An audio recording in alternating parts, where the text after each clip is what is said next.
well, it's a little after 3, so we'll go ahead and get started, just so we're respectful of everyone's time. Good afternoon. Happy Friday to everybody. Good to see you all. For anybody that's joining us out in the community, good to have you with us. Today we're here for, what day is it? Today's Friday, December 11th. It's 3:02, and we are having a special meeting today for our KASD training. So glad to have you all here. This meeting is now called to order. And I would ask Miss Jamia Warren to do a roll call, please. Yolanda Clark. Yolanda Clark, present. Maxine Drew. Maxine Drew, present. Janie Humphreys. Janie Humphreys here. Randy Lopez. Randy Lopez, present. Wanda Brownlee Page. Wanda Brownlee Page, present. Daldinia Nguyen. Daldinia Nguyen here. And Stacy Yeager. Stacy, present. Great, thank you. Before we approve today's special agenda, before I get in trouble, I'm going to read our board norms and protocols. As we do at every board meeting, as a board, we agree to respect the differences of opinions in making decisions for the district, to follow best practices in managing the superintendent and the management of the board itself, to stay on task when conducting business for the district, including while at board meetings, to never surprise the superintendent or each other when conducting official business of the district, to read these norms at the beginning of each board meeting and at board workshops, such as today, as a reminder of how to conduct our meetings, and to continually self-check to determine if we are following our norms when conducting district business. So with that, I would take motion to approve today's special agenda. So moved. Second. All right, Ms. Warren, roll call. Yolanda Clark. Yolanda Clark, yes. Maxine Drew. Maxine Drew, yes. Janie Humphreys. Janie, yes. Randy Lopez. Yes. Wanda Brownlee Page. Wanda Brownlee Page, yes. Daldinia Nguyen. Daldinia Nguyen, yes. And Stacy Yeager. Stacy, yes. Great, thank you, everybody. So with that, I will hand it off to Dr. Marsha Westman. I just want to say welcome, Marsha. Good to see you again, and great to have you with us to facilitate today's training. So welcome, and the floor is yours. Okay, well, I'm really happy to be back with you again. I know that it is Friday afternoon, and I already know that people have had let's say, during the time of COVID, a mentally exhausting week, because everything takes a lot more mental energy when you're doing it this way. So I will tell you that I kind of made some last minute kinds of changes in this to make sure that we really stay focused on a primary topic for today. And it is so hard during COVID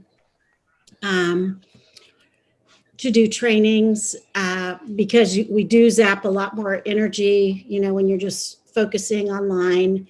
We do them in shorter bits of time. And so there's always a little more reconnecting. So it actually takes more time, and we have shorter periods of time. So it's hard when we think about everything we would want to accomplish. Like if we did 2 6-hour days versus multiple 2-hour days, 6 2-hours don't exactly equal to 6 hours, if that makes sense. So that's why things are going to look just a little bit different. And I appreciate all the work that you all did in between sessions this time.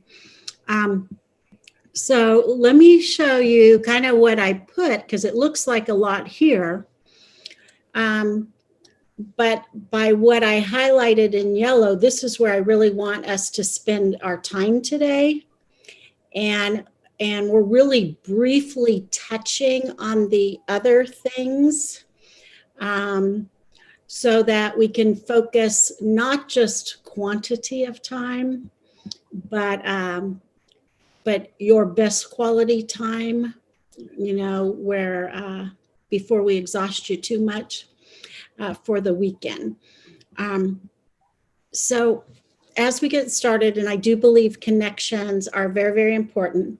So primarily today, what I wanted to do for our connection activity in just a second is really just kind of share a laugh.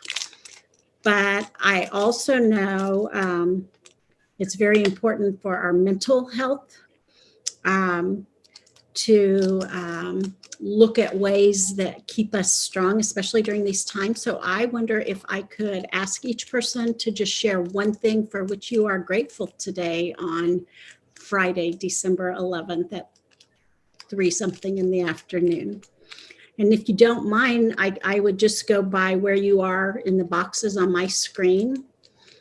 So if you wish to pass, just feel free to do so. So Yolanda, you're right next to me on my screen. Do you mind going first? No, I don't mind at all. I am grateful for lots of things, but today specifically, I would say I am very grateful for a strong support system. Not just because of COVID, but just through life. I have a very strong support system, and that is important to me. Thank you. Maxine? Yeah, I'd just like to say that I'm grateful that I am now living a life of normalcy again. The idea that I can do what I want to do, be in contact with everyone, despite the fact that we're dealing with COVID-19. I didn't realize how struggling I was until after I moved into my new place. So I'm satisfied. Great. Leslie? I am grateful that my mom is coming up on her 4th year anniversary of being cancer free. And so I am very thankful for her healing. Janie? Janie. Janie's thankful for a lot of things. If I had to pick one thing just for today is I'm thankful that I've been able to be out in the classrooms this week to see our children and how they are flourishing and learning in spite of what's going on in the world. Okay, thank you. Randy? Good afternoon. I'm grateful for coffee. No, wait. No, well, yes, I am, but lots to be grateful for as well.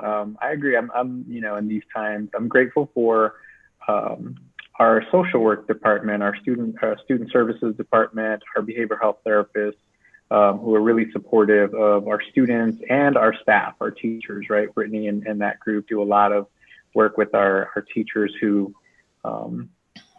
need some extra support sometimes. So I'm grateful for that team that's doing some amazing work. Okay, thank you. Wanda?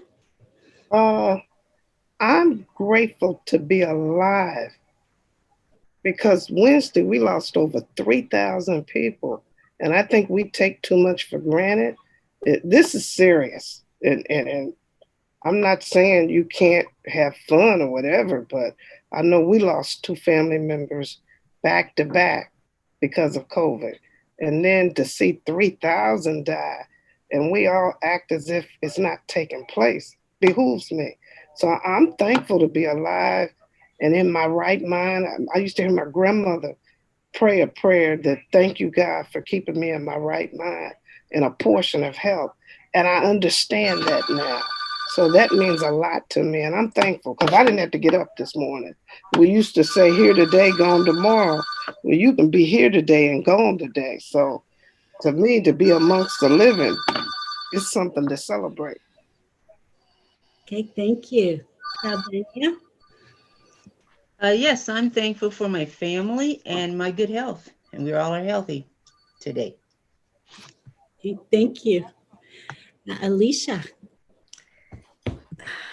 Yes, I was just thinking I'm really very thankful, going back to what Ms. Page was saying, that with everything that's going on, everyone on the screen has managed to stay healthy.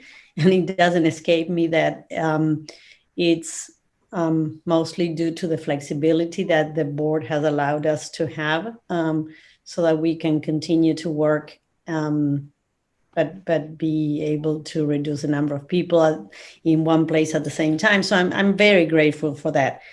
because we're seeing lots of cases everywhere, and somehow we've managed to stay healthy. So, Okay, ample coffee. thank you. Damia? I'm thankful, like, just for the little things. Like, I'm thankful now to, like, my kids are even seeing that they're more grateful and they show more gratitude, like, for the simple things as breathing air, you know, they miss hugging each other. They miss, you know, so I'm thinking like they'll have a new outlook on life. And I'm thankful that, you know, some good came out of all this bad. Stacy? I am so thankful for you. I'm thankful for friends and family and being able to gather. I really enjoy people. I'm a people person. So I'm really thankful for my family, friends, the ability to use Zoom and technology, because that is my field. And I'm really thankful that we get to have a different outlook. 2020 was so awesome, and I'm looking forward to great 2021. And, you know, there's a season for everything, a season for, you know, joy, sorrow, war, peace. It's a season. And so I am grateful that I'm here for this season at this time to do what God has me to do. Okay, Rashid, would you like to share?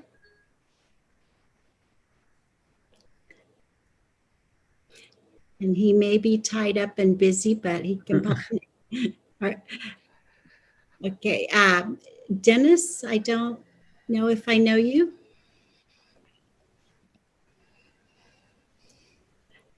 Hi, Dennis. I'm Marcia. Hi, Marsha. I'm just thankful for life and love. I'm just glad my family is all safe and sound, and that my coworkers here in KCK are doing well also. Okay. And I already shared mine with Leslie earlier. We kind of had a common thing, but my husband had a PET. I don't know if you all know, we've been fighting cancer, and he had a PET scan yesterday, and we met with the oncologist. And our COVID cancer Christmas has a slightly different turn now because we had great results from this PET scan, and we're switching from chemo to radiation, and we're hopeful we'll be cancer free by February. I'm sorry, got emotional, but that's Thank you. fresh news. Great news. Good news. So, it just makes me believe in the power of prayer, because I've had a lot of people praying, and I think it has worked. So anyway, thank you for allowing me that. I thought also, in the climate of things, you might enjoy, if any of you listen to NPR and StoryCorps, you might find this short little video amusing.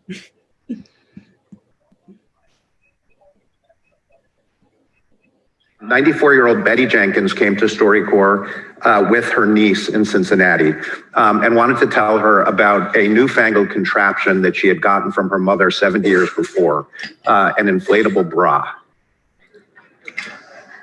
I was very skinny and I didn't have any curves. I guess my mother got kind of worried because she didn't think I had enough boyfriends.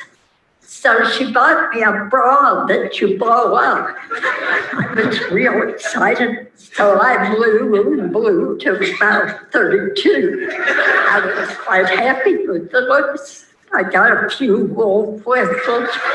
Of course, at that age, you were very self-conscious. That year, I took a trip to South America.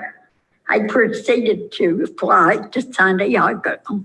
Soon we were into the Andes Mountains, and it turned out that it was a non-pressurized plane. And I felt very uncomfortable. Things were getting very tight. This bra had started to increase in size. As the thing got bigger, I had tried to stand up and I couldn't see my feet. the directions said it would go to 48 if I wanted to.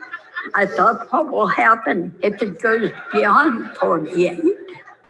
And I found out that it blew out. It was a loud, resounding sound. And the co-pilot came into the cabin with the gun, wondering what had happened. The man all pointed to me. Well, it's difficult to explain to people in English that part of your anatomy just blew out. But to try and do it in Spanish is beyond hope. So they made a landing. I was taken off the plane and turned over to 2 women police. And they told me to strip, hunting for what they thought was the bomb. When I stripped down, I showed them the hole in the bra, and they chuckled. And I thought, oh my, they've gotten the point. And I was allowed back on the plane. A month later, I got a bill from the airline for $400 for an unscheduled stop. So I just thought that was kind of a fun little giggle during this time. I just love her matter-of-fact voice as she kind of talks about that. Okay, so related to norms, thank you. We had 100% return on this.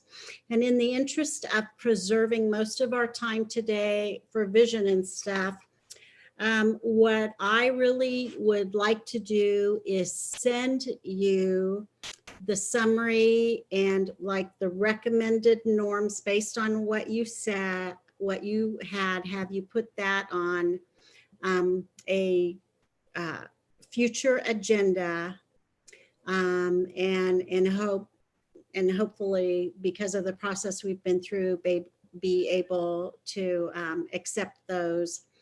And part of getting into the next agenda item that I wanted to visit with you about was looking at the agenda setting process and the way your agenda is done. And what I wanted to suggest is that perhaps we could, in the interest of time and managing things, perhaps we could do a training with Dr. Miguel, Leslie, Jamia, and then and Randy and Stacy as a place to start. And then in that training, we could go over what's required by law, and then what has been found to be most effective best practices for that. And then, you know, we could do something with the whole board later, but the best time to make dramatic changes would be at a July 1 organizational meeting. But by going through that training, it would be helpful to make sure that legally everything's covered. And if you find that there's something that really needs to change before that next organizational meeting, after we do the training, that would be possible too. And it could clarify some questions. Marcia, since I'm vice president, could I be a part of that? So yeah, that's what I was thinking, the president and the vice president. Okay, and well, you said Stacy, so I'm sorry, I misspoke. trying to be clear. Okay, I'm sorry, I misspoke. Then your clerk and your deputy clerk and superintendent as a starting place. Does that sound okay in the interest of kind of preserving time? Now, ultimately, it's important that all board members have that training, but as a way to start. Okay, could somebody give me a thumbs down if they have a concern or want future or more conversation? I do have a question. Sure. And I don't know if this is an option or not. Could it be optional? I mean, sure, you have your core individuals, but could it be optional? Because as you know, our seats do change and so on and so forth. And so I struggle when information has to be transitioned or transferred and things get lost. which that's is the question. exactly what we will talk about today. You're right on target with that. The thing we need to be careful of, and this is part of kind of preserving time, is just to make sure that we don't have so many board members that we need to call a meeting. So as long as it was determined who would be there, or we would need to go ahead and call a special meeting for the training, which is not impossible. I was just looking at flexibility of time, but that would be So Marcia, you're saying the president, the vice president, the two clerks, and the superintendent. yes. Okay. And I truly am, to Yolanda's point, I'm talking about this just for initial training, and it's very focused on agenda setting process. But can't you have one more board member present? So yes, you could. But we can always record it. I mean, maybe we can record it so other board members can view it at a later time for clarity and consistency for everyone. Yeah. If that could happen, then I would love that. I wouldn't mind joining, but I would be perfectly fine if I'm able to have it recorded so that I'm able to learn from it as well. Yeah, ultimately, it would be very important to make sure we determine the process by which the people who were not present did get the training as well. Okay, does that sound kind of like we have consensus? Okay, all right. Then what I want to kind of walk through then are some of these roles and functions as we get into the visioning process here. So our famous fire tower that we always talk about, and wanting to emphasize again that we want our board members to stay up here so you can see the whole. And, part of what we get into is that there are times that you need information that's down here.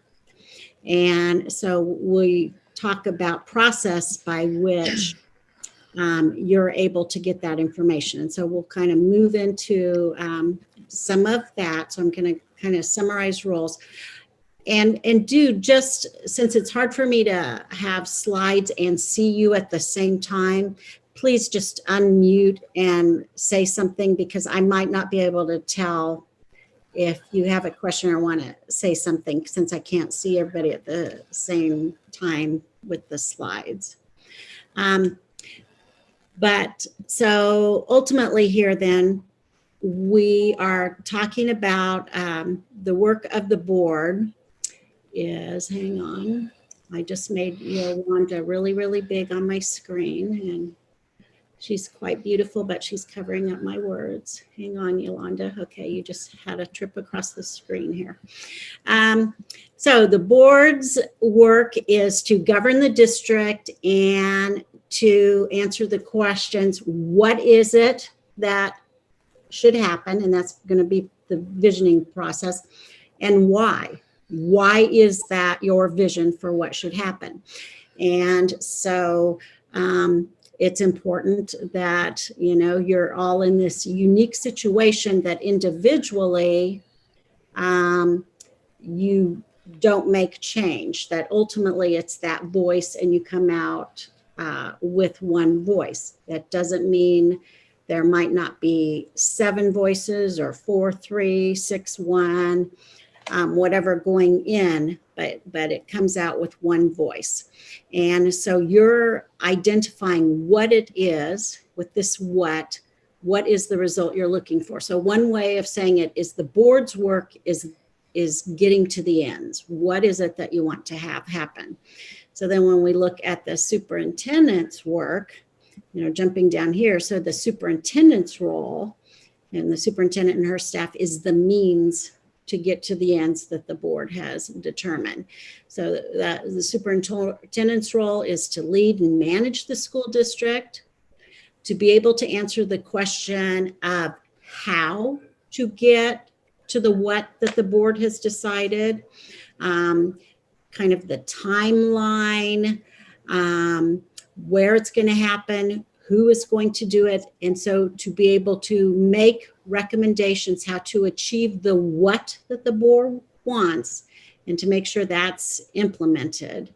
And then to be a leader of the staff so that ultimately there's improved district performance, which we'll talk about what that means, and that there's compliance with board policy. Okay.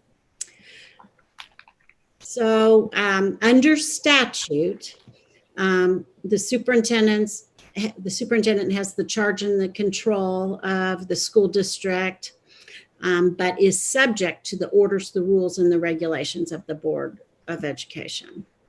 So as we, So as we look at these roles again, so like what we just talked about, the board is the ends, what. The superintendent is the means or the how. So the board, we're going to talk about vision. We'll talk a little bit about mission. So the mission is, why are we here? The vision is, what and where are we going? The goals are how are we going to get there? And then the policies are to help achieve those goals. Now you can see that there's some overlay between the two here, but the way the board takes action is through their vote. So the superintendent then delineates what the objectives are under those goals, determines action plans and procedures to get there. And so action from the superintendent is making recommendations to the board, and then the responsibility for having staff implement that. And all of this, of course, requires trust and communication between the two. So when you look at this, the who part of this is really about what is going to happen. So who is involved in the what? It is not the same as the superintendent in action planning determining which staff members will do what, okay?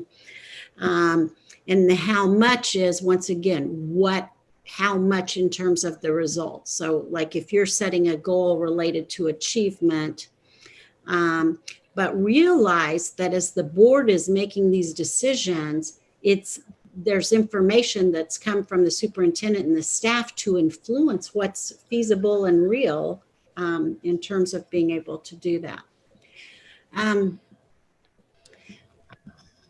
As I put this up here again, with the focus on these roles, sometimes, and I think COVID has really illustrated this, sometimes it is a little bit confusing determining, what this looks like. With COVID being a new situation, boards have maybe asked questions that might be more in the weeds than they would have previously. It's been kind of hard sometimes because it's all new. And it's kind of been a challenge to really kind of maintain these roles. Before I move on, are there thoughts, comments, questions related to this so far?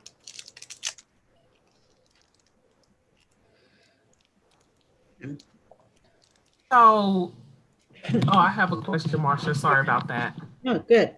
On the previous one. Mm-hmm. So when we're thinking about how our priorities align with what needs to be done,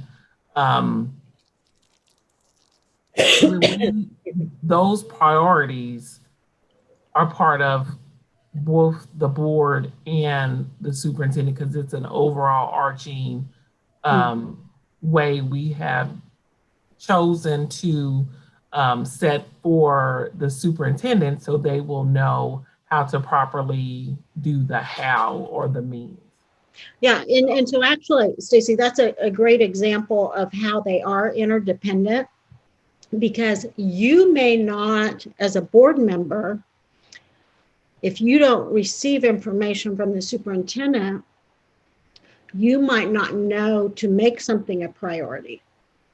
Okay, so for example, getting data about achievement gaps, that may lead you to set goals to provide additional support for students who are not achieving in the way that you wish. But you wouldn't know to set that goal if you don't get that information from the superintendent. So they are interdependent.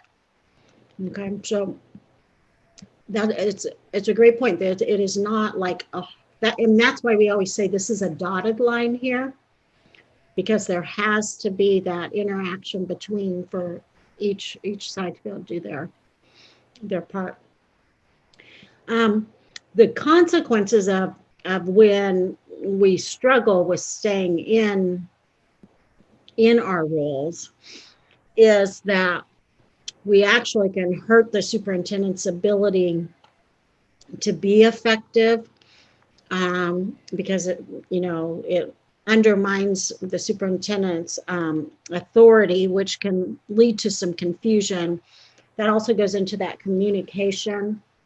If individual board members are reaching out to staff and asking questions, it kind of messes up, like in military parlance, the chain of command. And so that's one of the risks, and it can cause some conflict between the board and this person that you've hired to implement and do what you want them to do.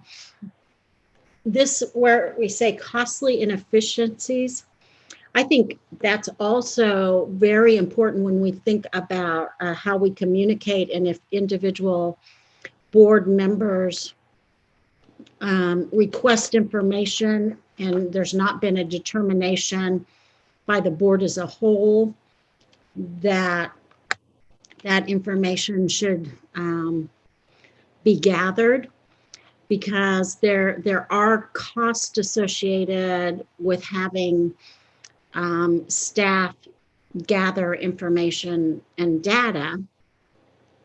And some of those costs quite literally are financial, but there are also costs in relationship to focus. So if one board member requests information about something, a staff member has to stop whatever it is they're working on to collect that. Now, if the whole board believes that information is important, then that's appropriate for the staff member to be directed to do that by the superintendent. But when 7 people are kind of working independently, you can really kind of paralyze your staff and make it very difficult for them to work toward the goals that ultimately you are establishing. And then, so when I say cost, there can be financial, time, focus, and trust. I mean, trust is a huge cost. And then here, I have the diversion of the board's attention from the district's priorities, which, the inverse of what I was just saying, the loss of focus by staff on the board's priorities as well. Comments or anything related to that? My only comment, and this is Yolanda, being a newer board member, my only comment is it feels like, and I know that that's what we're trying to do at this point too, is the organization. And when I'm talking organization, like the way we are organized has to be a little bit different, because priorities, and I'm not speaking of priorities that we have with the district, I'm speaking about our individual board priorities, will sometimes be different. Things that will come to us differently. And so just like, what does that channel of communication look like, and how we come to one consensus versus there being several different opinions, and then there's the corrective part of things that happens, and so between board members. And so that's where I struggle, and that's where I think that we as a board need to do a better job of definitely saying, this is what we totally agree upon, this is what this means to us all. And so when we speak to each other, we're speaking the same language versus a very chaotic language. Yeah, and I think you can flip that, as well as it's important also for board members who have been on the board for a long time to stop and remember what it was like to be a new board member. Because there is a learning curve. And the other thing that I think feeds that a lot is when you're in the role of the president or the vice president of the board, you have increased opportunity to see, like the superintendent in their role, to see more functioning of the board. So we want all board members to have the same information, but reality is the president and the vice president are actually going to have a little more information because of those leadership roles.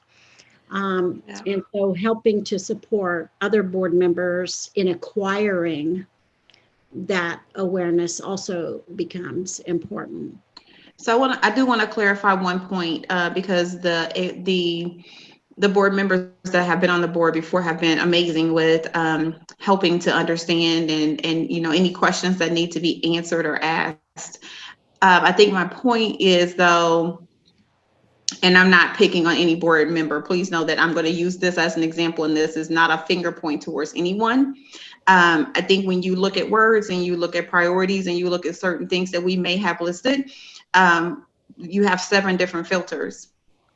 And so how do you not have, sure, you may have 7 different minor filters, okay, but how do you not have 7 different major filters and major focuses is what I see kind of as maybe a gap. And I do think that is one of the reasons that it is important to also have informal interaction and do connection activities, because we learn about each other through those kinds of activities, and it helps us acquire an understanding of. So I usually use the word lenses, the lenses that we each bring through which we see these situations.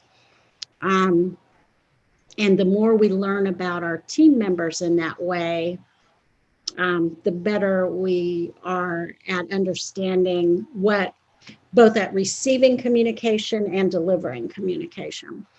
And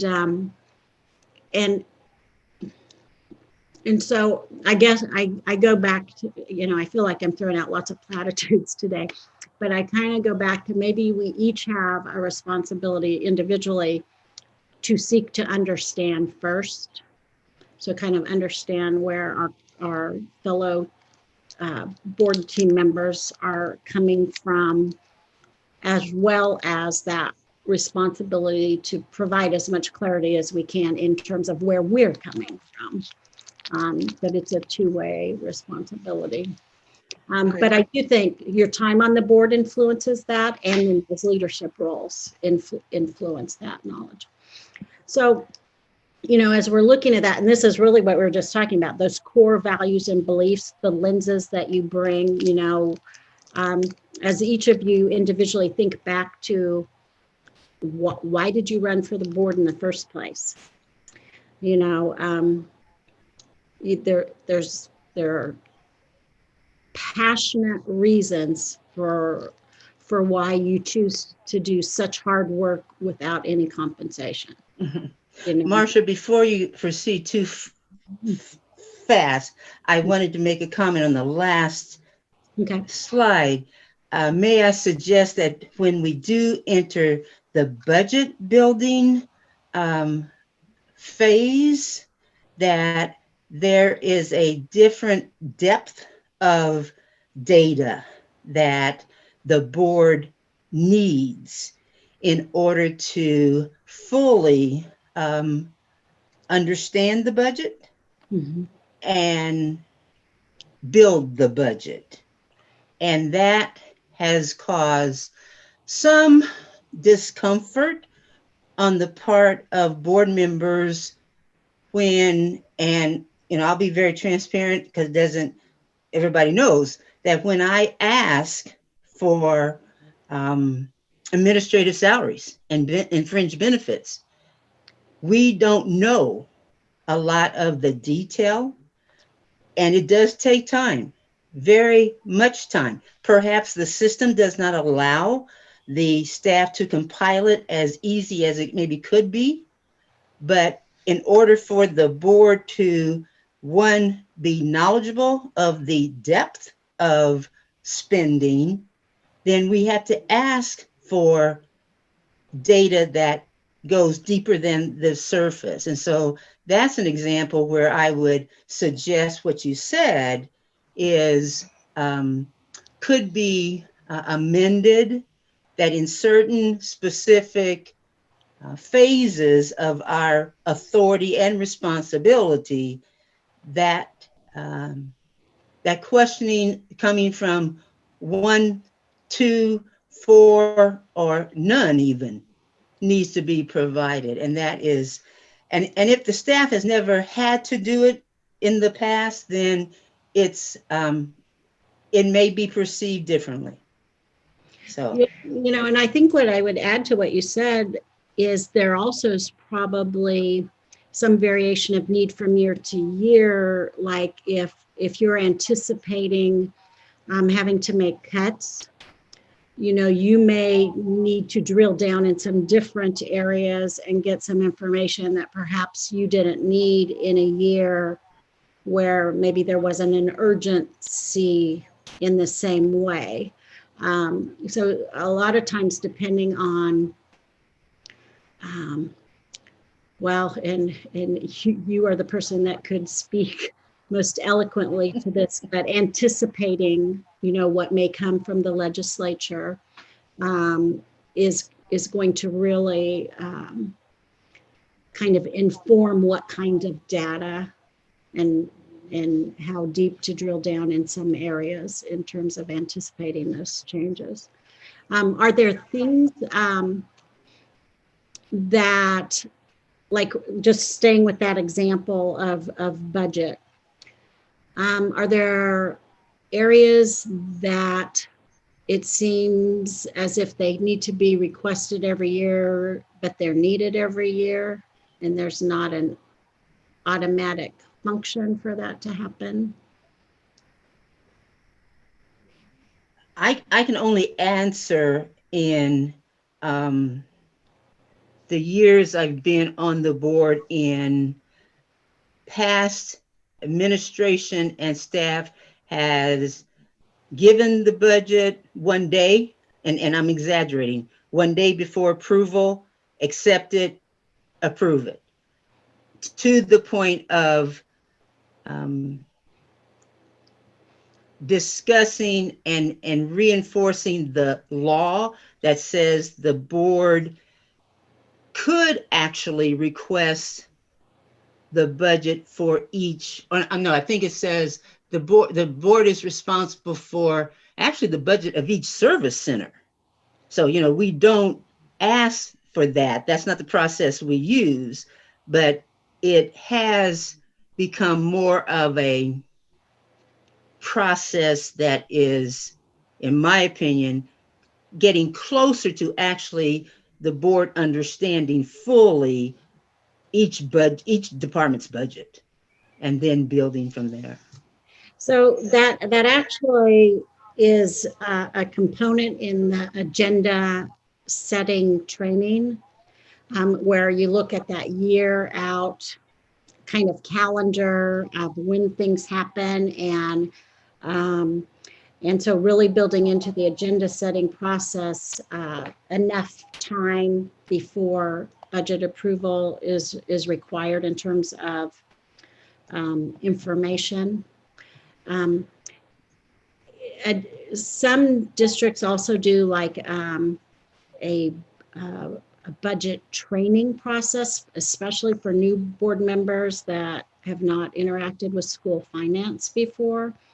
That can be helpful in terms of understanding what questions you might want to ask, or even how it's budgeted, and understanding the sources of various budgets and how they can be used. So I'm not sure where you all are in that, but sometimes it may not be something that every board member needs. So it could be a training out, depending on how many, a training outside of a board meeting. And Marsha, we do have that training along with, we also have the system AlloView, which allows us, I don't know if you've heard of that, but that system allows us to go in and see every budget line item from the initial need of being more transparent for board members. Okay, and so each one of your board members has access to that. Yeah. And so the great thing about that is, we were trained on it, we have access. But I think the key is too, is it utilized? Is everyone using it? Just like when we're looking at this slide saying, who knows more than what, or if there's question and distinguishment, I think it's, we also have to be able as a board to say, we have this system that we need everyone to use and look at and dig through. And if there's questions throughout the year, even, not at budget time, that we need to review, then that would be something that can be reached out to the CFO and the superintendent to make proper schedules so that we are prepared prior to, rather than being in the budget season and saying and feeling like something happened the day of, when in actuality it's been there or it's been explained, or based upon, you mentioned the word trust. This board has said many times that a number of board members do not trust people to do their position. And so if there's a lack of trust, then it will come across differently, even if the person has proven to be trustworthy. If, if someone's individual perception is do not trust, then that will carry over to the feelings of the person or people who feel like they cannot be trusted, and to be transparent, we all kind of know this. A number of higher level staff people have left the district or prefer not to present to the board because of feelings and thoughts concerning how we get our message across. Well, and when we're looking at the visioning process, I want to make sure that I don't convey that there's just a budget time of year, because part of making sure that you have alignment between decision making and your vision is to see that budget decisions reflect the vision and the goal setting that you have done. And I think somebody was trying to talk. Yeah, this is Wanda Brownlee Page. I wanted to respond to two things that Dr. Yeager said. One, in terms of the budget, yeah, they did bring up, I don't think we got the best training in the world on the AlloView. It could have been more in depth. It was a quick hit and go. So if you want people to really know how to use something, you really got to provide some training. That's just my opinion. And then the second statement she made about people not wanting to present. Well, we have people who don't want to answer any questions. If you have a job and you're making 6 figures, and I keep saying this, because if it's me or anybody else, you should be able to answer some questions. You may not want to. I get that. I understand that. But a lot of people don't want to be questioned. And that bothers me sometimes. When we first got on, I got the impression that we were more or less told by some people, you're asking too many questions. Well, when we were running, that was the one statement a lot of people I had say to me, that board, they never say anything. They never ask the question. They just rubber stamp and keep it going. Now, you got to have a conversation, and you ought to be able to ask the question without feeling like you're making somebody feel bad. If that's their job, I still contend that. My opinion, if that's my job, I'm getting paid $100,000, then you shouldn't be so quick to offend if someone asks you a question. Didn't call you out your name. This is your job. You're supposed to be the expert. And I should be able to ask you a question. Whether you agree or disagree with it, we should be, if we're going to dialogue and you're going to get offended every time someone asks a question. Now, I know some people on the board, they don't want to do that. And we've had some tension on that. But if I ask you a question and I've asked the proper people, these are my questions, and I keep asking and I don't get an answer, then I'm beginning to wonder, are you trying to avoid the question of what is going on? So it's not just us. I mean, I don't like the picture that we're the bad guys, because it works both ways. We got people who don't want to be questioned. Mm-hmm. So, and one of the things that can sometimes help kind of mitigate that is the questions are submitted beforehand, but like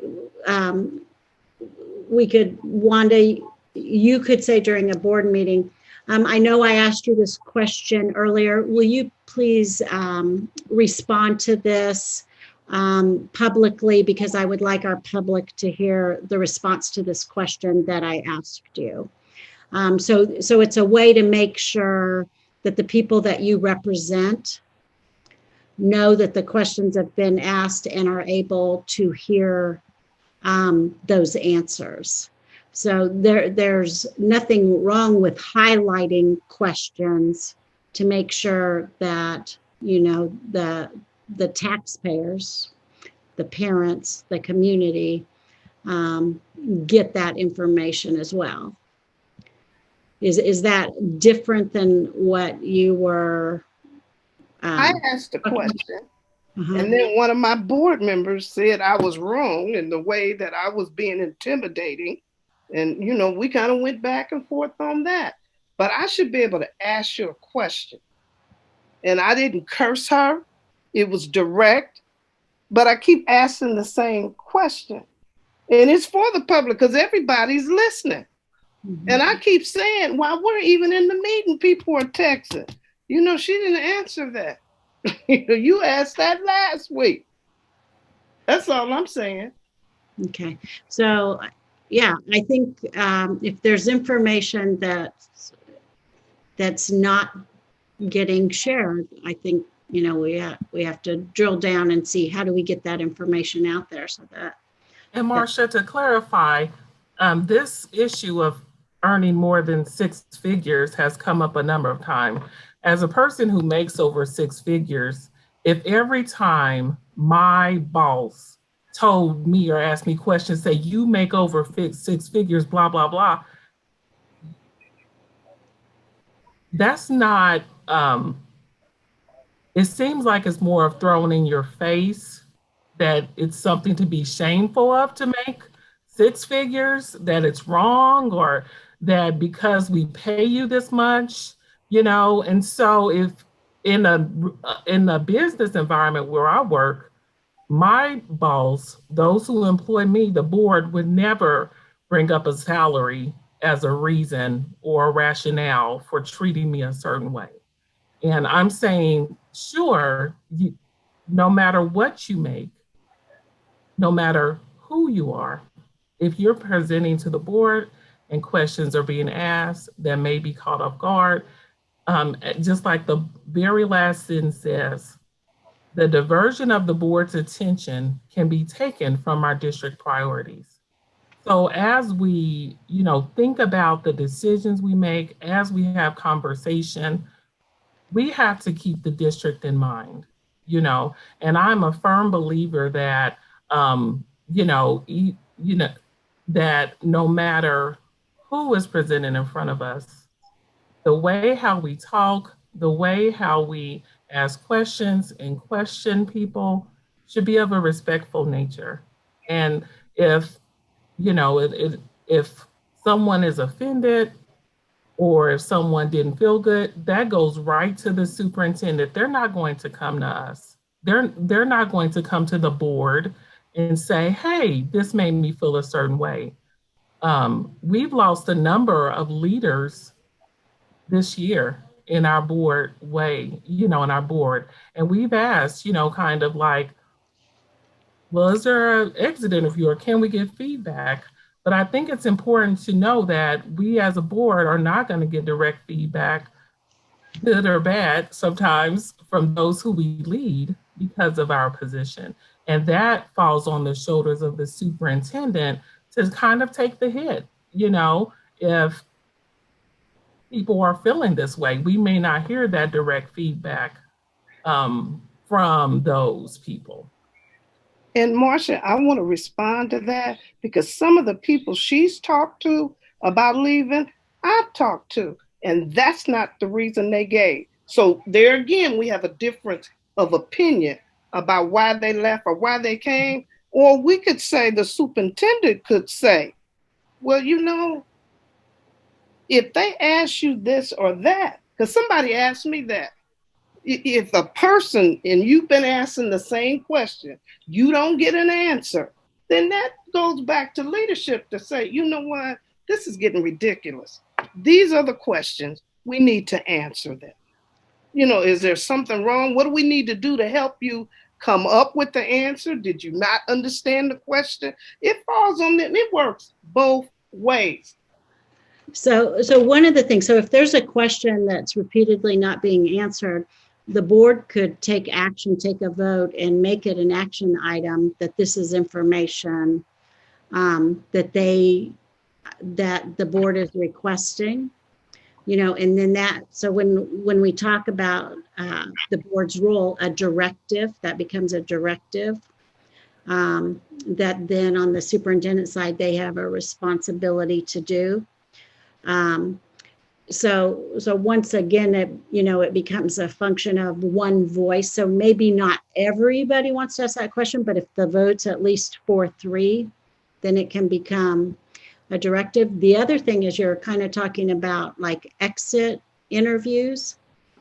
You could really kind of standardize and formalize that so that as you're looking why people are leaving, have a process by which people can respond in a standardized way so that as a board, then you could look at that information and get some good, get good data on why people are leaving based on how the multiple people, do those exit interviews. Maybe not in person. Sometimes they're like on a Survey Monkey, or sometimes you have someone that's not in the direct chain that's responsible for the interview so that people are comfortable to answer those questions.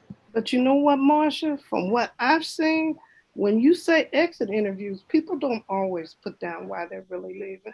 Very few. The majority don't, because if they're trying to get a job somewhere else, they got enough sense to know I better be careful what I say.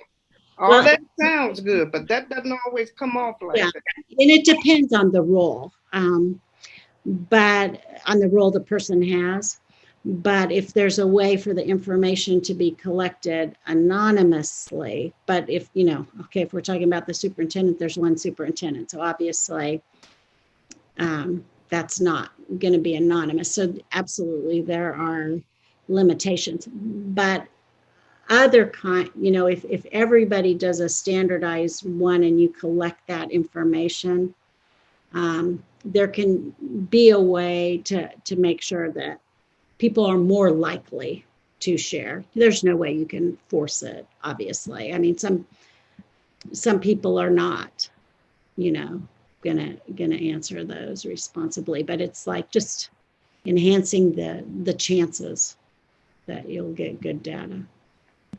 Other thoughts? I 100% believe in exit interviews and have asked questions several times about exit interviews, because while you may get a 50-50 chance, that other 50 that I'm getting is definitely information that I have been able to take back and I've been able to leverage and I have been able to use. But I mean, that's out of my several thoughts, that's the one thing that I do definitely want to say, other than just that common ground, and just to see the respect of people's opinions, you know, and we have different filters. So I'm gonna have different questions around different things based upon my experience. And so while you may not understand that question, while that question may be a ridiculous question to you, it gets me to the bottom line. And so there are certain things that when you're going through, and I'll pick on budget season, there are certain things that when you're going through budget season, that's already framework. There should be no question about that. And people that have like budget experience, they almost need that. And I'm picking on budget because that came up. They need that information to be able to make an educated decision or to know what questions to ask. There is certain framework that is expected of me when it's budget season. I know, do not walk in, and I'm not saying anyone does that, without X, Y, and Z, because these are questions that I need to prepare for. These are questions that I know are going to come to me. And this year in COVID-19, I work for a big company. I was asked about a $40 transaction. So while it feels nitpicky, it's COVID-19. It's a $40 transaction. So I just think that common ground, like you said, building those relationships so you understand where it's coming from. You know, and I want to make sure that I didn't imply that, like, when you vote on if information will be collected, when you're voting to say, yes, that's data we want the staff to prepare, that doesn't mean you personally need it. You may be voting as a board member that I believe that our new board members who have not seen this before should have that data. So therefore I'm voting for it. It's not, the vote isn't necessarily a reflection of your personal need for that information, but that you understand that if you've been in a leadership role or you've been on the board a long time, you are also helping to develop your fellow board members that may not have some of that knowledge and experiences to have that. Okay. So moving on. So when we talk about what our core values and beliefs are, why do we exist as the Kansas City, Kansas public school system? Why are we here? You know, what is our purpose for being? Okay, then where do we want to go? What do we want Kansas City, Kansas public schools to look like in, typically when we're doing these activities, we're using a 5-year vision. You know, what do we want it to look like in 5 years? And then what are specific things we do that can be put on a timeline that will help move us toward that vision. So kind of going back then, as you think about that whole, you know, we're looking at our beliefs and our values, you know, we're thinking about why we exist, so where we want to go. All right. So then you're going to adopt policy that allows you to get there. But here, this is a good example. Often that policy adoption comes from data or information that you've asked the staff to provide for you, so that you see that there's a need for that policy. I mean, there are certainly generic things that, like at KSB, we give you because some are required by law. Some policies are required by law. Like you're required by law to have a policy that addresses bullying, okay? It doesn't say what the policy is, but you're required by law to have one. But some of it is going to come from information from monitoring and progress, and it comes from a recommendation from the superintendent and the superintendent's staff. So when, you know, sorry, I meant to take these animations out. So the 7 areas, you know, that it really ends up being, and here, this is what I was talking about earlier. So directives to the superintendent, okay? But primarily your number 1 role is policy development. Then the adoption of handbooks, which are the implementation of much of your policy.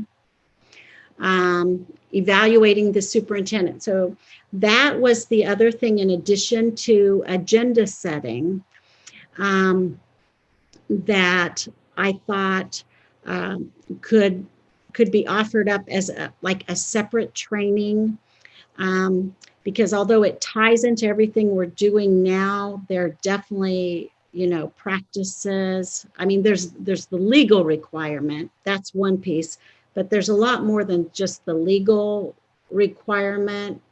So if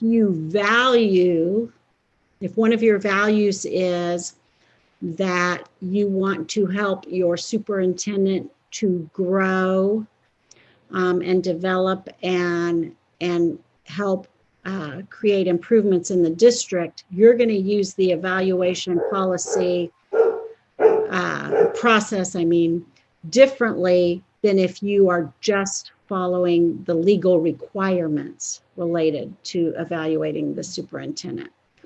And as you think about the directives that you want to give to the superintendent, you want to make sure that your evaluation process ends up once again representing the board as a whole, and not 7 different individual board members. That where do you find that common ground? So, and we've mentioned the goal setting before. Then the negotiated agreement with your teachers association, if you have other kinds of unions within your employee groups. And then this is what I was mentioning earlier that is really critical to seeing if you have established your vision. Can we look at your budget or how you allocate financial resources and have an understanding of what your vision is? Okay, can we look at how time ends up being allocated? Some of those other kinds of resources. And when I say time, sometimes that's what kinds of information does the board want to hear from staff in terms of a board report? The decision on what reports you hear are an allocation of resources, because there's a finite amount of time for you to get to hear information from your superintendent and your staff. Thoughts or questions related to this? Okay. I'll just make a quick observation, Marcia, and it goes to the slide that you're kind of on right now in the conversation we're having. I like that red line is kind of permeable, right, or semi-permeable. And I think to your point, right, sometimes, and to what everyone's saying, at times as a board, we have our role and responsibility to stay, at that 30,000 foot level. But at times it's okay to dip down to get more clarity, to be more informed, right? In order to make decisions, we might want to know, well, why are we doing things a certain way, or why, so I think that's okay. And I've had to learn this for myself. So I'm speaking from personal experience. Like at times I will dip down under that red line. But I think it's important for myself and for us to remember, like, hey, like that's not where we live, right? As a board, that's not where we should live. And we should be establishing that vision and giving guidance to our superintendent, and then see the implementation happen, and then ask questions when we need to, right? But I think as a reminder, we need to, I need to remind myself, like, it's okay to be informed and ask questions, and get down in that level, but then remember where our role is back at that vision, establishing vision, the policy piece. And so I think that's an important part that we as a board, sometimes we get lost. And I think COVID this year has been a little bit different, where we've had to live underneath that red line a little bit more just to get clarity and to have a better understanding of things. And I think that's, so this year's a little bit different, I think, but I think it's just a reminder for us. And sometimes we have to be reminded, right? And our superintendent should be able to remind us, or we can remind each other about what our role is. And hey, let's stick to that 30,000 foot view. So I like the semi-permeable red line there. And then the other thing I was just going to share, I think for the most part, we do have that good practice of asking questions ahead of time, and gaining some clarity and answers. And I try to the best. Sometimes I can remember a couple of instances where I have forgotten to share answers with all the board. But we try to share questions and responses to address things ahead of time, just to have a smoother board meeting, and we're more efficient. But at times it's okay, because discussion will prompt additional questions that weren't thought of before the board meeting, and that's a good thing. But I think sometimes what can happen, and I don't want people to leave thinking that our staff aren't answering questions intentionally. I think sometimes, to Ms. Page's point, if they don't have an answer, that's okay. They can just say, hey, I don't know. We'll find out an answer for you later. But so I think that's where some of that tension has sometimes come, where we're looking for an answer, but maybe an answer where we might not get the answer we want, or the answer just isn't there. And so we just need to, so then we'll bring it up again next time, hoping to get more clarity and get an answer. Yeah, so a couple things you said that I think are important to highlight. I like the language that you use. It's not where we live. That sometimes, you are dropping below the line briefly, and I think as long as that awareness is maintained, that there are times where it's necessary. It's also important, though, that when dropping below the line, it's the whole board dropping below the line and not individual board members. And I think that is sometimes what gets fuzzy. And COVID is an excellent example, because in a way, it's required the whole board dropping below the line as part of the educational process, because, to use an overused metaphor, because we're building the plane while we're flying it. So there isn't time to, go learn about this and then act. You're acting while you're learning. And that happens.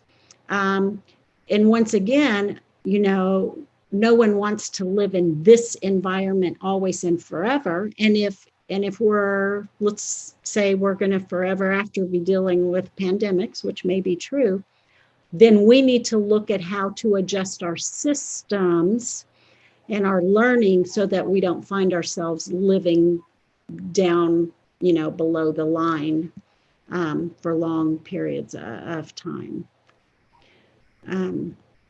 Other thoughts related to this? I think time is a problem, because we got elected, we were thrown in, and we don't really take the time to really plan. Yeah. What is that mission statement? We still have the same one. Do we still want that? Do we buy into it? Do we need to adjust it? What are our goals? We have some already, but do we still buy into that? Does it fit the time? And the problem, we have positions on a board. We're not getting paid to work. This is a civic duty thing. So it's going to take more time. But the problem is, because some people have kids, some don't, and people have different obligations. And how do we work that time in to get this done where we're clear? And, and we have it set. But it's like you turn over and a new group comes in, another group, then we get hit with the time was an issue before, and it's even a greater problem now. So how do you work that in?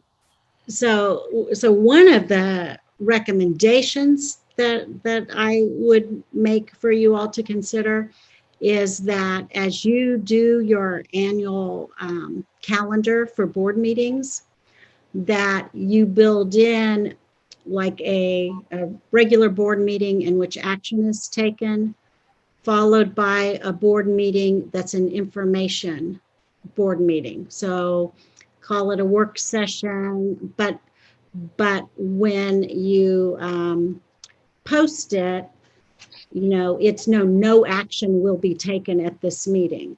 It is for, you know, the board to get information. And if those are built in up front, and some of them are going to be very topical, okay, and you know, but that you also have some flexibility to add in what you need information on that you couldn't have predicted on July 1, you know, when you did your organizational meeting.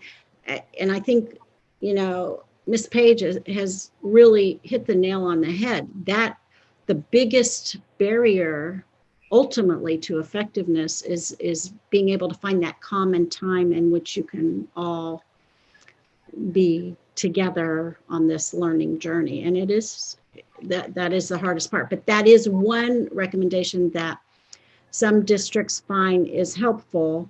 And because it's an information gathering meeting, there may be more flexibility in when it's scheduled. It may not have to be at a typical board meeting time. And a positive outcome from this pandemic is that the public now knows better how to access board function.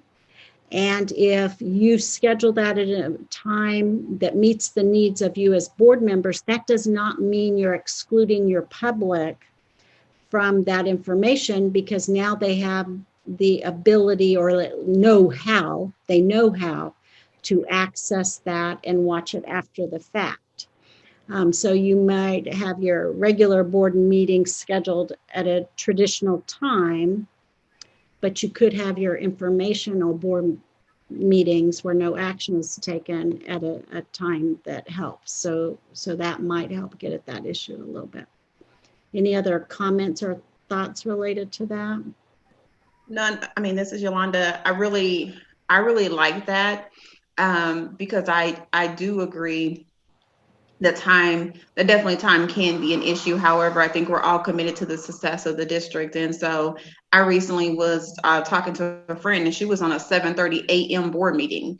And so, I mean, I'm not saying that's the right time, but if you talk about an informational meeting, a 7:30 to 8:30, and making sure that we are time, because it's not all about time, it's about energy. So yes. where are you spending your energy, and your 1 hour meeting will determine where your productivity happens. Yeah. Oh, you are so right. It's energy equals focus as well. And that's true. And like for, and perhaps it's a lunch meeting, you know, it depends on, you know, what fits people's needs. So yeah. Great. Other thoughts related to that? Okay, so I've just put this up again to say that, you know, we talked about these are what our roles are.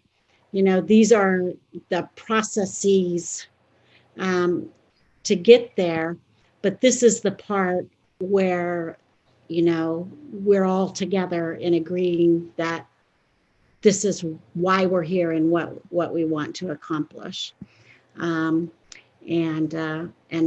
ultimately, you know, that's how you create the culture and climate in which you function as a board and become a highly effective team. So these are the questions that I sent to you before.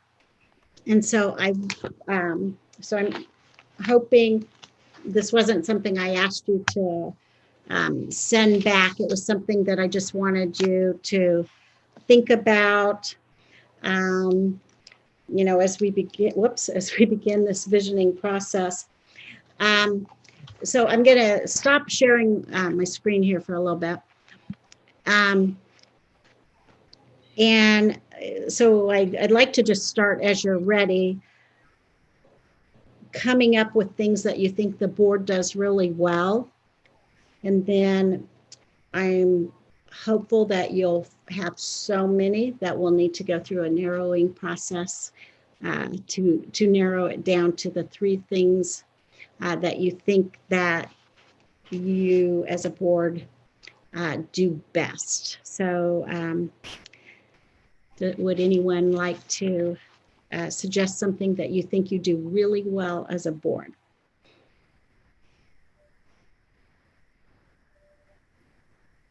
We ask questions. Okay. And that's good. Yeah, and I would guess that that's what your constituents hope that you will do. Okay, another thing. This is going to sound minute, but we show up, right? We're present, like authentically, genuinely, like engaged in the conversation. And so I don't think there's been a board meeting where we've missed anyone that I've been that I can remember. But it sounds small, but showing up is a big part of this job. Mm-hmm. Well, and as you put the qualifiers on it of authentically showing up and being engaged is very different than just physically being present as well. Okay. I think we do want the best for our students, our community, our teachers. Now, the negative part, we may not always agree on how to get there, but we do want the best. I think everybody on here wants the kids, the parents, everybody to be successful. Now, the problem is, how do we get there? You know, what street are we going to go down? But I do believe that everybody has everybody's interests at heart. And so that is the first part of the values and beliefs, is not the how you're going to get there, but that is a value, a belief held by everybody. Okay. Something else? I would say we are all very diverse as well. And so that makes for a very strong team. Once you learn how to respect that diversity, we don't need like-minded people. Okay. And I think we talked about that at our very first training session. Yep. That really adds value to you as a team. Okay. Anything else?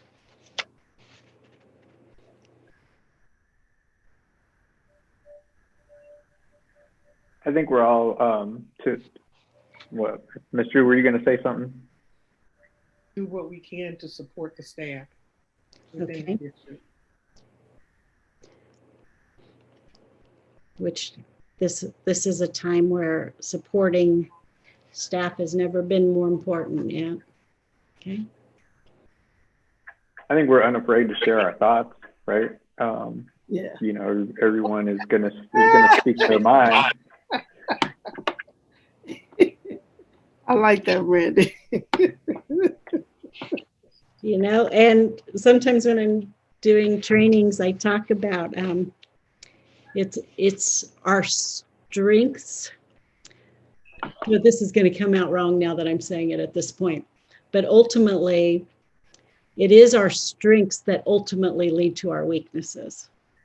You know, so like passion is really important and matters and makes a difference.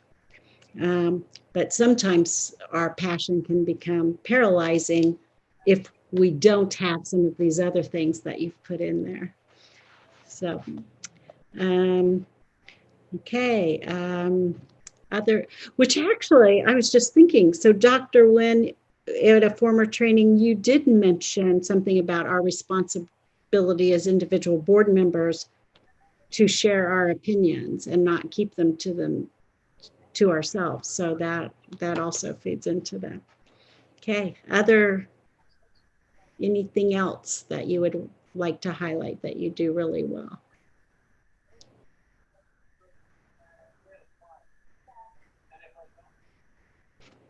I told you at our first meeting, I believe in wait time.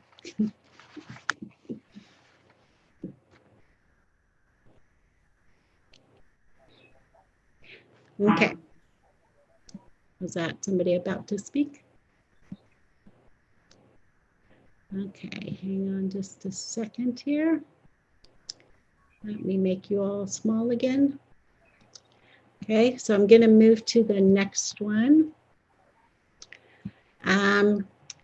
What are 2 areas?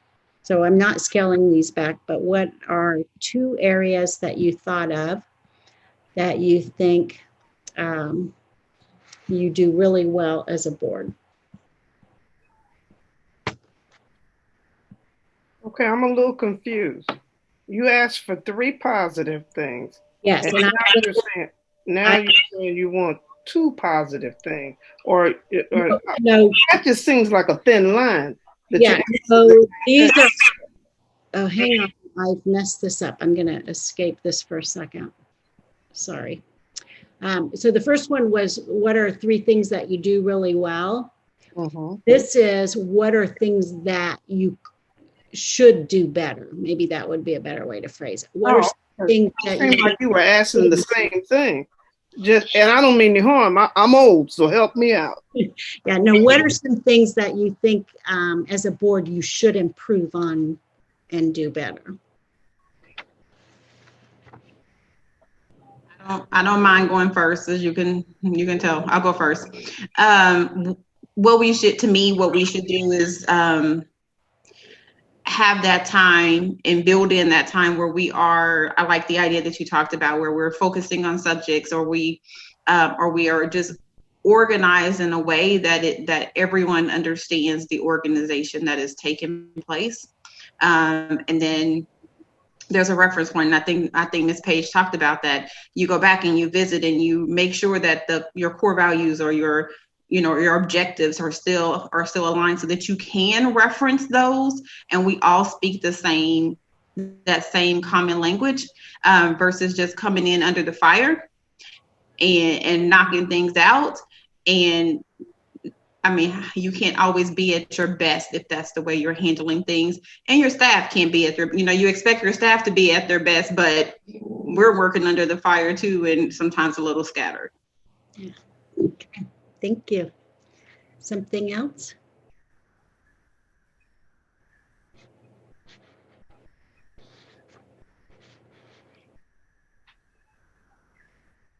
I think we've gotten a little better at it, but we got to work on communication. I wouldn't say that's not a problem.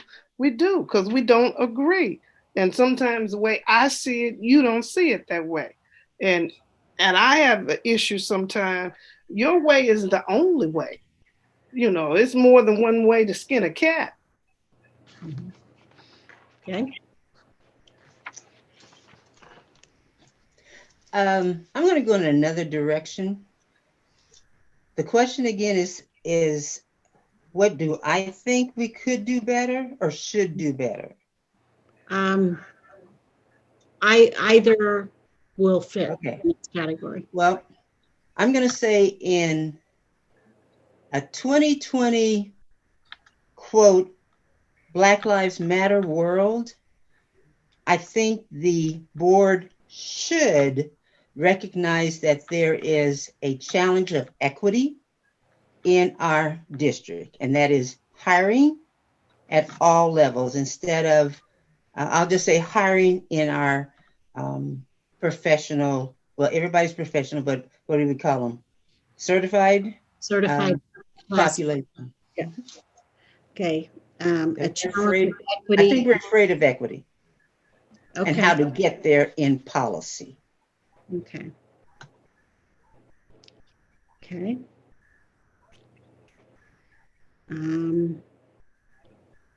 Okay. Anything else?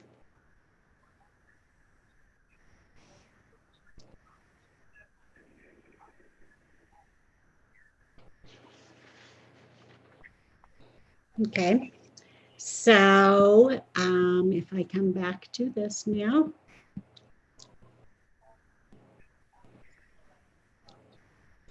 So think about, this is from your perspective as an individual board member right now. What are 2 or 3 changes? And here I am not referencing, oh, I stopped sharing, didn't I? I'm sorry. I'm just looking at a beautiful picture and you have no idea what I'm talking about. Hang on.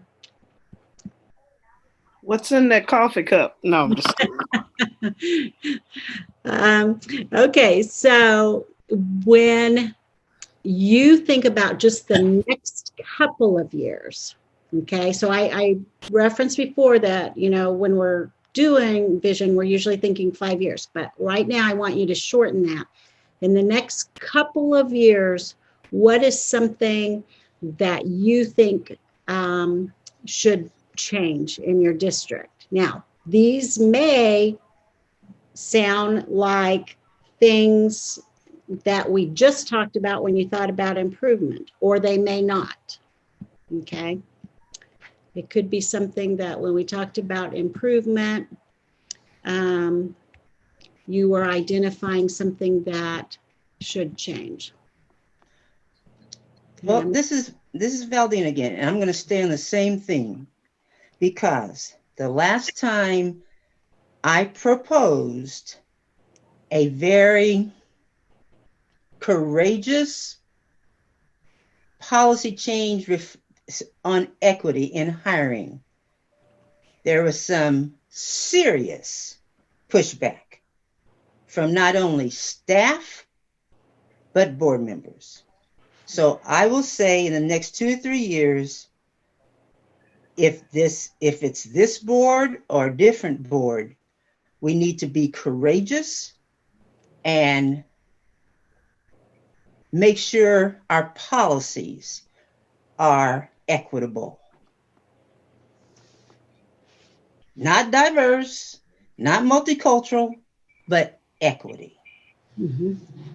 Okay, which I'm oversimplifying, but just in the interest of time means, like, if you look at your policies and practices, you could look at them and say who benefits, who doesn't benefit, and what changes need to be made to close that gap. So I'll just throw out an example of something that we were talking about as a team at KSB. You know, a lot of the old process that many districts still use, like when hiring an administrator or certainly a superintendent, is that there's a social function in which they're supposed to bring their spouse. Well, those were probably not written with the intent of being inequitable, but if you really examine that practice, like what I was doing last night is I made a list of who benefited, and it was my list was white males with a wife and 2.5 children, and females who are married to males who have jobs considered appropriate by the community. That's who I said benefited. And then I made my list of who did not benefit. It was really long. You know, single moms, candidates married to someone who is a different color than they are, gay or bisexual candidates. I don't know, I had like 12 categories listed. Okay, so the question is, then how do you close the gap between the benefits and the who doesn't benefit? In this case, it's pretty simple. Do not include in your process a social function in which there's an expectation that this spouse be delivered. So sometimes when we look at these policies, we think this is some sort of complex operation. And sometimes it's just because we haven't looked at it through that lens, and there are some very easy fixes that sometimes don't cost a dime and sometimes save a dime. So that's just one thing related to that in particular that I think becomes something doable. So other thoughts of changes that you think could be made in the next 2 or 3 years? I think the changes that could be made is definitely like what we are doing is training. Okay. For so many years before I even came to the board, training was not something that was valued, I would say. And the reason why I say that is because everything from the national conferences of school boards, we did not attend. So I think it will be important for us to continue to have a consistency level of training for how to be board members, training on making decisions, training on superintendent evaluations, a long list of things that when we came on as board members, we weren't trained on, and it was not emphasized.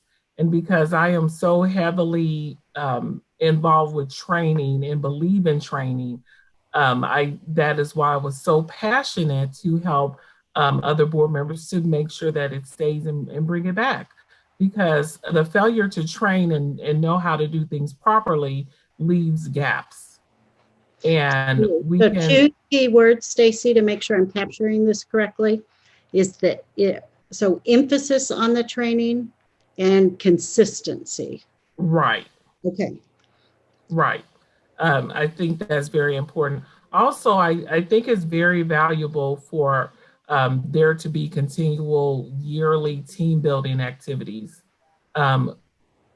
It's important to, although some of us may think we know each other or what have you, or, it's important for team building so we can know each other. Although, sure, we won't all vote the same, but certainly we should have a distinguishable vote to where everyone feels like they can independently vote what they truly have researched and have knowledge on, rather than feeling like it has,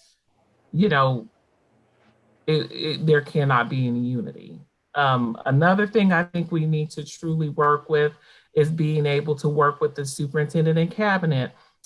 Yes, the superintendent is there, but since there seems to be certain feelings toward whichever, we also need to truly understand how the superintendent and their cabinet, their expertise and knowledge, so that we know their background and what they can help bring to the team. And so when they make presentations, we truly know their background and that we've hired people who can be trusted to bring us information that we can rely on and that can be understandable. So those are the things I feel.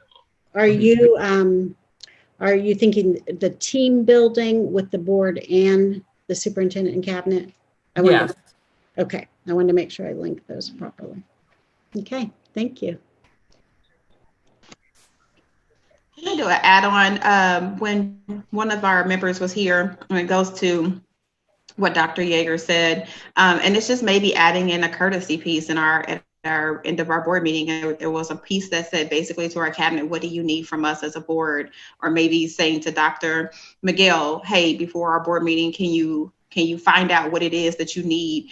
And it was a way that another board functioned, and it made the cabinet feel very included versus feeling like we were on opposite ends, for lack of a better word. Okay, and demonstrates value. Yes, absolutely. Yes, thank you. Okay, other thoughts?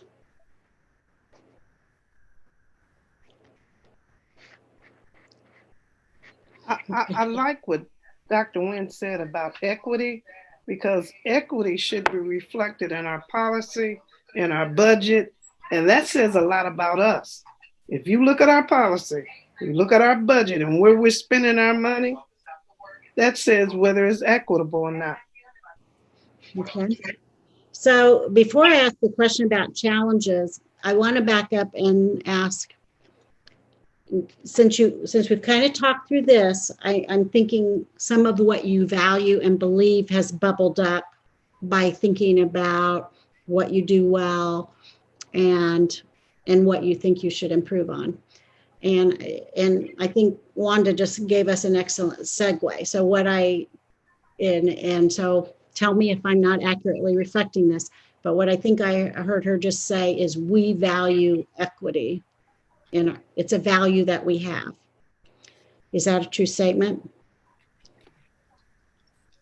Let me just, again, from my perspective, it's a value. I think we believe in the word. Getting to that equitable level is the challenge. And so I don't know if we all, quote, believe in it. Okay. Just on this phrase, action speaks louder than words. Don't listen to what they say. As Rachel Maddow will say, look at what they do. Or look at how they allocate their resources. Thank you. Okay, so right now I'm trying to capture what as individuals that you say. So at least I think some individuals on the board would say equity is a value that you hold. Is that okay? What would be other values that you hold? And can I clarify, are you saying values that we hold as individual board members? Yes, for now, yeah. Because I'm gonna send you some stuff later that's gonna, we're funneling down, so I'm you're good. Oh, okay. So I had to do a value exercise, I don't know, about a year ago. And so when I was going through my cards and I was going through what my values were, one value that really speaks to me is just integrity. And so that is a value that I hold strong, is I want to do what's right. And sometimes that maybe doing what's right may lead to me to adding some more inquisitive questions that when we use your bubble or your circle, and it kind of goes back to Randy, let me not stay down here, but I'm asking these questions down here. And it's because I want to do what's right. It's not anything to do with anything else other than I need to know these things so that I can feel right about what I've done for the community that has elected me in this position. Okay, thank you.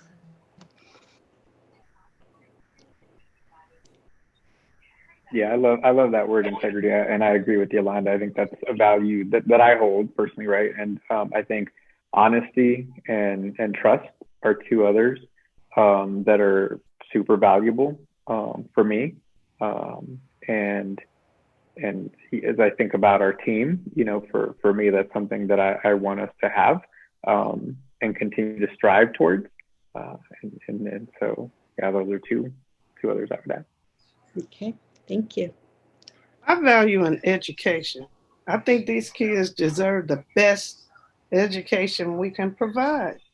And if they're going to be successful in this quote unquote world, they've got to be able to read and write. They need to be at every phase, the fact recall level to being analytical, synthesizing, evaluating, application. They need to be at every level. Bloom's taxonomy? Been a long time, but they need to be able to operate at every level. And I know when I graduated in '74, I could tell the difference when we were in Iowa from the kids who were from the East Coast to the Midwest, the South, and they were further ahead than we were. Some things we didn't pay attention to. Some things we were never exposed to. In '74, they were doing portfolios. They read more books than we read. And if we're going to be able to compete, and I know for some people it's not all about all the, but the real world, you got to be able to keep up. And they shouldn't have to go to college. And we've had young people say this. They spend more time trying to catch up and make up. That shouldn't happen. Mm-hmm. And we got to prepare them, give them the best that we have to offer in order for them to succeed. And it is harder now with the pandemic. We got a lot we got to come and bring to try to help them catch up and keep up. And I was hoping you were going to say that, because I wanted to circle back to when you said, what is it we do well? And now I can't remember if it was Stacy or if it was Wanda who said, what we do well is we all agree that we want the very best for our students, staff, and community to be successful.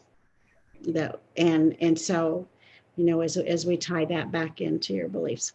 Okay, any other values or beliefs that you think are important? I think it's important to strive for the best. As Wanda said, my motto is excellence is intentional.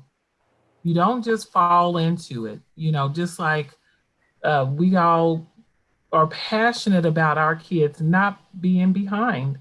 And so when we make decisions and there's recommendations of new board textbooks, new things that will get us to where we need to be, because our textbooks were out of date and it was shameful to all of us. And so when we think about how can we provide excellence, that is ensuring that we are giving our children the best that we expect for ourselves.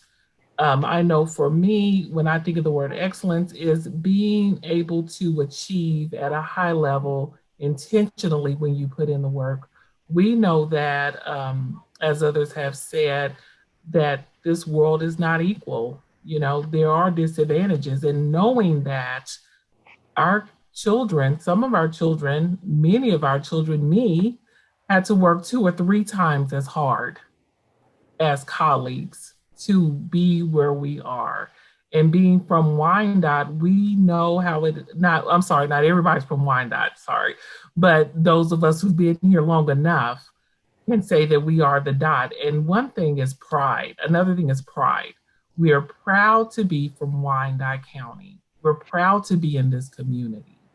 That is what we want our kids graduating to be proud to have graduated from a district where they are college and career ready, whether they decide to go or not. We've offered it to you and given you the best. So I think that pride, when I graduated, when each of us graduated, if we graduated from a school here, we were proud of our school and where we went. So proud of it is when you call out our name, we'll get excited. That's the same pride that we want our children, each child in this district, to be proud to graduate from District 500. For me, it's a matter of respect. That permeates through everything, to recognize where you are, what you intend to do, and how you intend to achieve your success, whether it's our students, whether it is the staff, or whether it is our board. Respect. We can agree to disagree, but the unity that will exist within us to the public will help them to be able to know that we respect each other and we're going to move in the right direction. I believe that's what we all want. And we are going to continue to work together to get to that point. It's just that it's going to take us some time. And we're on the path now to do that, because everybody wants to do the right thing. We just have to make sure that we stay on the path to show respect, not only to each other, to the staff, to the superintendent, and even to the public in itself. Okay, so this is very helpful as we've talked about this issue of time. And so, I guess this is sometimes when you do something really well, you get punished for it and people ask you to do more of what you do well. You all did such a great job of doing your Survey Monkey and getting that in, and that's good data. I would like to be able to send stuff to be done in between. And I don't even know how, we haven't even talked about more sessions other than like the agenda setting, but kind of going forward, what I was thinking is if like that agenda setting that wouldn't necessarily involve everybody, I think a training on superintendent evaluation as a standalone. But what I would like to do is be able to send out again so that as we talk about funneling this down, you know, moving closer and really getting to this vision statement, which drives all those other things, by if you will individually complete things and let me compile them and send them to you. And one of the things also sent to you is your individual DISC reports. So you can see your individual ones. I couldn't access them till I had them all done. So I've only been able to skim them very quickly. But then the stuff on the norms, I want to send that recommendation, which is pulling together what you all compiled in that survey. So seeing if some of this stuff being done outside of a formal meeting time might help mitigate the fact that you can't do as much as you do in person. So that's what I would like to ask. And then I think this is a great piece to really, I think there's enough here to identify a vision. The next step then would be to delineate goals out of that vision. So thoughts, questions, concerns? I think that's great. Having a list of those norms that we commented on from the survey and seeing how we can compile them and work outside of us meeting. So when we do come back, we can already have an idea of what to talk to and have a list of them rather than talk about them during the meeting. Which I don't think would have worked in the beginning. I think it was important that you heard each other in those discussions early on. So like many of these things you kind of have to talk about it. I used to say, well, you're breathing the same oxygen, but we're not breathing the same oxygen. But the idea is you kind of have to hear people's thought process, you know, as they talk about it in that idea of understanding. Okay, any other thoughts? Because it is 4:54 and I was going to be sure I didn't take you 1 minute over. Party at your house? Hey, we're celebrating here. Not all by ourselves, but we're celebrating. So did we want to go ahead and schedule a time for next so we can be prepared for January? Fine. Sounds good. So, now, one of the things that I'm wondering about, and you kind of we talked about at the beginning, is do you want, I know Friday afternoons have been the best from a scheduling time, but I also know people, and there was no evidence of it, but I know that you're tired, you know, and energy's down on a Friday afternoon. Are there other times that might work? I'd rather do a Friday, and due to COVID, I know I'm not going a whole lot of places, and I'd rather be able to just relax and lay down on the weekend, Saturday and Sunday. That's just me. I'm flexible. I'm good as long as I know. As long as I know ahead of time what we're doing, I'm good with Friday or whatever day. Okay. Could I suggest that we not schedule a meeting in January, that we're going to have our stakeholders, public meetings. We're going to dive into, I think, our superintendent search. So could we just think about February on this topic? It's just an idea. And one other thing I just thought I'd throw out there is, you do regular board meetings on Tuesday. Are there any non-board meeting Tuesday nights where it might fit a pattern of what you already do. I don't know, though, if those conflict with what you were just talking about, Dr. Wynn, or not, but just. Like maybe the 19th, like January 19th. No, it's Martin Luther King celebrate. No, that's Monday, 18th. So when do we meet in January? Tuesday will work. We meet the 12th and the 26th in January. That's the second and the fourth Tuesday. Okay. I'm afraid if we wait till February, we'll lose our momentum. The 19th is fine for me. We do it at 3? Uh, The 19th, 3 o'clock? Yes. yeah. Yolanda, would you be able to do that? Yep, I just checked my calendar. That works for me. Dr. Wayne, what about community college schedule for you? Dr. Yeager, that works for you? As long as I schedule it now, I'm good to go. But when is the town hall? That's not conflicting with? No, the town hall is the first week of January. Okay. Okay. Dr. Wayne, are Tuesday evenings around 3, are they okay for you? I'll say it. If not, we're all Zoom anyway, so I can be in the car. There you go. Driving. So why don't we tentatively say the 19th at 3 o'clock? That works. 3 to 5? 3 to 5? Yeah. Yep, 3 to 5. Okay. Well, thank you all. I will. It's our homework.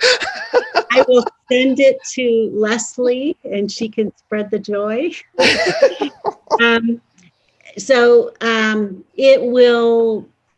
It'll probably be like mid next week before I can get stuff out. I'm a little bit backed up. I'm training all day tomorrow. And so, but we're not doing chemo Monday, so. Yay, that's great news. Yes. Well, thank you so much, Dr. Westman, for today and just for the continued support. I think we're continuing to make progress. And so thank you, board members, for your engagement. It takes all of us to get to where we're at. So we really appreciate you giving up your time. Again, thank you to everybody present. Don't forget, we have a board meeting on Tuesday. I know Ms. Smith has been working on getting the agenda, and so you should have that, and it's for review. Send any questions to myself and Dr. Miguel by Monday at noon so we can get those resolved for you before the board meeting if possible. Also don't forget, please, if you could remind folks of the open survey for the superintendent search that's out there, that's open and available. We want folks to respond, as many folks to respond as we can. So please remind folks of that. And other than that, that's all I got. All right. Have a good weekend. We are adjourned. Have a great weekend, everyone. Bye. Take care. Bye.